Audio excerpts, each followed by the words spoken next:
Good morning, I'm Matt Sullivan, the Director of Planning and Development for the town of Wolfeboro. Thank you for joining me for the May edition of Coffee and Connections. I want to give you a few project updates today. Start off with a little bit about architectural design and some of the work that the Planning Board is doing, and then give you a few project-specific updates that might be important to keep in touch with as May progresses. So to start things off, in April of 2018, the Planning Board held an architectural design forum aimed at educating the public about a process that is undertaking right now to update its architectural design standards. And to sort of help you understand what we're proposing, I'm going to walk you through a presentation that we gave at that design forum that sort of explains why we're considering these standards, what we currently have in place, and what we're proposing to install moving forward. With that said, the Planning Board has not decided on its course of action. It may choose not to adopt architectural standards formally, but really, this is really about public engagement and collecting input on whether or not we think these standards are important. So the first question we have to think about is, why exactly do we want architectural design? I think there are three primary reasons that are really important to talk about. The first of which is that architectural design standards give the ability to preserve Wolfeboro's distinct community character. As we all know, whether we're visitors, guests, residents of the town, when we work in town, Wolfeboro does have a very unique community character that is important to protect. Architectural design standards do a lot to really ensure that that happens when it comes to development projects. Second, we have the opportunity to promote, preserve, and enhance the community's aesthetic qualities. In the same way that we have a unique community culture or community character, we have a unique aesthetic as well. And to be clear, Wolfeboro isn't defined by one architecture. There are many architectural styles that exist in the community. However, that in and of itself is really unique, and we want to protect that moving forward. Third, I think we really want to focus on the look and feel of our community rather than what uses are happening in it. As you probably know, we have zoning that controls what uses can and can't happen in certain areas of our town. And while that's important, I think what's even more important is the ability to control what those areas of town actually look like. And architectural design would allow us to do that while allowing for some flexibility in what uses are taking place.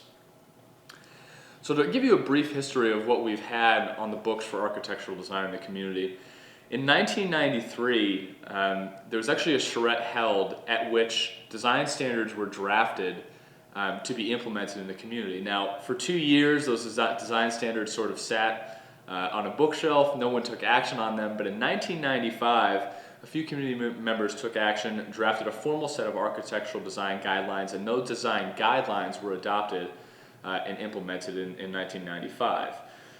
Later in 1995, the Economic Development Committee actually led a community outreach and engagement and education sort of exercise related to the architectural design guidelines, really aimed at explaining to businesses and builders and other developers how these would be implemented in the planning process. And believe it or not, since 1995, nothing has changed. We've had the same voluntary design guidelines on the books, and we've been applying them for all parts of the planning process. The current design guidelines are applied to projects that go to site plan review, projects that are going for building permits, and technically they even apply to things like signs and residential development. But we're talking about whether or not we want to change that. But again, since 1995 all the way to 2018 today, the same guidelines have been on the books, which is pretty incredible. In late 2016 and into 2017, the Planning Board began to explore whether or not an update was needed to those guidelines. And that's really what's gotten us to this point now. During 2017, the Planning Board actually drafted a more prescriptive design standards document that was very specific about certain architectural features that they felt were appropriate and would have applied to all projects that have to go through the site plan review process. And I'll explain what exactly that means in just a second. In drafting those very prescriptive guidelines, the Planning Board decided that it was important to reach out to the public, and particularly the Economic Development Committee, the EDC, and get their input on whether these regulations would be acceptable. They did that in late 2017, and the reaction was that more prescriptive design standards were not actually probably in the best interest of the community, and therefore the Planning Board sort of went back to the drawing board and thought about what ways can we ensure that architectural design is included in the planning process, but not in an onerous way that makes it difficult for any projects to get done. As a result, here in 2018, we're proposing to actually adopt the existing design guidelines as part of our site plan review regulations, and I'll explain what exactly that means in just a second. To sort of cover really quickly though, first, what was in the original 1995 standards, there were some specific elements including windows and doors, materials and colors, how mechanical equipment is treated, roofs, canopies, the proportion and rhythm of buildings, franchise design, fencing and walls, signs, residential development, streets and sidewalks, view sheds, outdoor lighting, landscaping. And all of that stuff is very, very important, but I want to point out that a lot of those elements have actually been incorporated into our zoning ordinance, and as a result, the existing design guidelines sort of just supplement what we've already got when it comes to our codes. So let's talk about what we want to change and what we're proposing now. As I mentioned before, what we're really proposing is to take those existing design guidelines drafted in 1995 and adopt them as mandatory for site plan review projects. Now, site plan review projects are any exterior additions, modifications, or expansions to commercial and multifamily uses. So these design standards would not apply to any residential development, single-family homes, things of that sort. But they would apply, again, to multifamily and commercial uses that have to go to the planning board. And I want to emphasize that. These are only the projects that would go normally before the planning board for review. Those are the only projects these design guidelines would apply to. As part of the planning board review process, with these being included in the site plan review regulations, the planning board has the ability to waive certain sections if an application doesn't meet the standards. And that's a really good thing. And the reason that's a good thing is because it gives the applicant flexibility to do the sort of development that they want to do as long as the planning board is comfortable with it. When we include things in our zoning ordinance, which is very, very different, if an applicant can't meet that standard, they have to go to the zoning board of adjustment to get sort of an exception from the zoning ordinance. And we don't want to create that barrier to development in the community. So as a result, proposing to include this in our site plan review regulations. We've changed a few things when it comes to the content from those 1995 guidelines. We've removed the residential requirements, as I've noted. We don't feel that these should apply to residential single-family home development.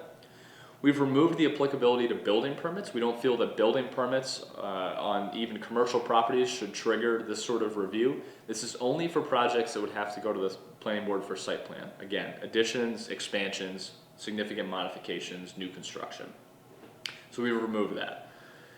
Additionally, we've had to what we call codify the existing design guidelines. The design guidelines as they exist right now are a very long narrative, about 25 pages with many pictures and illustrations within them. But in order to waive certain sections, as I've mentioned before, we've actually had to put some letters and numbers in there. So if someone wants to request a waiver, they can request a waiver from a specific section of the design standards that we're proposing and not the entire document as a whole. So we've added some language in there to support that. Additionally, the only real specific content addition we've made is adding flexibility for green roofs and encouraging green energy technology on our rooftops. We think that's something that's really, really important for the energy future of the community. And additionally, it's something that the planning board would like to encourage where possible. But again, not a requirement, although these standards are mandatory. It's really just an encouragement within the standards. With that said, I just want to sort of cover here again as you view the presentation that I'm going over. We're removing the standards for residential development and for signs, but keeping all of the building design and developing the site elements that are in those 1995 guidelines. Now, at our architectural design forum in April of this year, we received a lot of feedback, and the planning board is sort of grappling with how to handle that moving forward. The intent is, and we will guarantee that we will have a second forum related to these architectural design standards. That forum will occur sometime in May or June of this year, but the planning board would like to take action on this, whether to adopt these or not adopt these sometime in 2018, preferably in the middle of the year. Some of the comments that we heard at the forum in April were that these were not prescriptive enough. In some cases they were too prescriptive, meaning restrictive. There was some concern about applying these as a mandatory requirement for all projects. Really, in the interest of giving some flexibility to the applicants, perhaps we shouldn't require it. So the planning board will have to look at that feedback that they received and determine how to move forward with this document. But again, we will have a second public forum to discuss these issues because I think that's really critical. Now, at that second public forum, the planning board may choose to make some adjustments to what we have in the books. So I think that's really critical to note. So this document that's reviewed at the second forum may not be exactly the same as the one that was available during the first one. I do want to note that these draft standards are available on the Town of Wolfeboro website on the main page under the News and Announcements section under the Architectural Design subheading. If you go to that area, you can actually download a draft of these and review them if you'd like. At the May 8th meeting of the Planning Board, the Planning Board will be considering again that feedback that they received at the Architectural Design Forum and determining how to move forward. My expectation is that they will choose to make some minor amendments to the design standards that they've proposed in preparation for that second forum that I've discussed. With that, I just want to add that if you have any questions about these design standards or have any questions about the design guidelines that were adopted in 1995, please contact me at any time. My email is planningdirector@wolfeboronh.us, or you can call me at 569-5970. I'm happy to answer questions at any time. But with that, I want to quickly talk about a few other projects that might be important to know about that are happening in the community during the month of May. On May 15th, the Planning Board will have 2 public hearings related to community municipal projects that are happening that you probably know about if you went to the voting booth this year. The first is the 390 line construction for the electric department. The town's sole source of energy is being reconstructed this year. That project was approved by the voters in early 2018.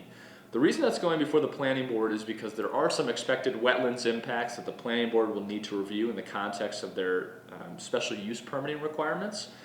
With that said, this is a really excellent opportunity to get an overview of the project, and I actually anticipate this will be the only true public hearing associated with the project. So if you want to learn about what's going on or your project might be impacted, this is the time to get some information about that. And again, that'll be May 15th. We will be noticing all abutters appropriately, so if you're going to be impacted by the project, please expect to get a public notice in the according time. Additionally, at the May 15th meeting, we'll be reviewing the library site plan. This is a very exciting project, obviously, for the community, a huge amount of community support for the library reconstruction, the $5 million reconstruction, in addition to the library. At the May 15th meeting, we'll actually be reviewing the global site plan for that project. We won't get into a lot of the specifics on the building design, but really focus on the exterior of the site and how it's integrated with the Route 28 corridor, the public safety building, and how the parking and stormwater drainage and entrances and exits are being reconfigured. That will all be discussed at that May 15th meeting. So if you're interested in the project, that's an excellent opportunity to ask some questions and get a broad overview of what's going to be happening this year and into 2019. So those are 2 really important May items.